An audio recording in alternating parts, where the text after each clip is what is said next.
The man was just about to enjoy a home-cooked dinner with his family when he noticed something strange. 3 cars pulled up outside his house and immediately turned off their headlights. Years of assassination experience made him instantly realize something was wrong. Without time for explanations, he quickly urged his family to hide in the basement he'd prepared long ago. He immediately cut the power. Outside, several armed men in black formed a V-shaped formation and rapidly approached the house. They were the Russian mob's elite combat team, each carrying a CSG SG-552 assault rifle equipped with EOTech sights, flashlights, and Magpul LA-FG grips, a weapon that has made frequent appearances in action movies. The house was pitch black as he grabbed a baseball bat and launched a fierce attack on the enemies in the darkness, catching them completely off guard.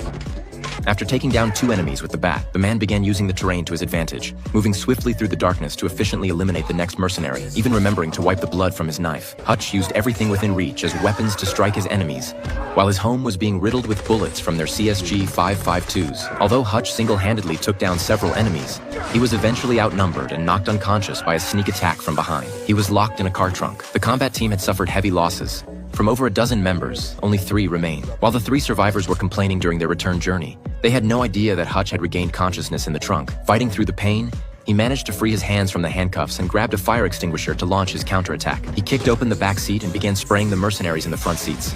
With their vision blocked, the car immediately lost control, spinning several times before crashing by the roadside.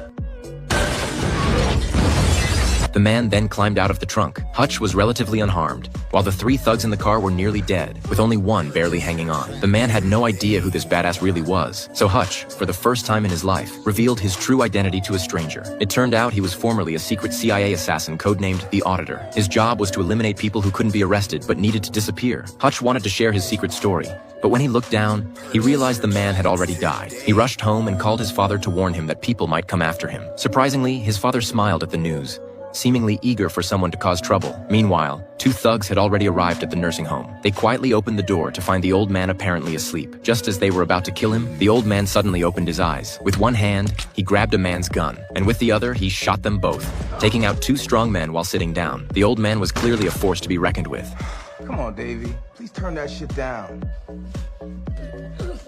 When Hutch returned home and turned on the lights, he found the place completely trashed. If his wife and kids saw this, they'd be terrified. The house was no longer safe for his family. Hutch cleaned himself up and changed into fresh clothes before letting his family out of the basement. Seeing the devastation and the barely alive mercenaries on the floor, his wife and children were shocked. His son could never have imagined that his seemingly weak and incompetent father was capable of such heroic acts. But as a top assassin, Hutch knew very well that this was far from over. He sent his wife and children to her parents' house, then proceeded to burn down their home to destroy the evidence.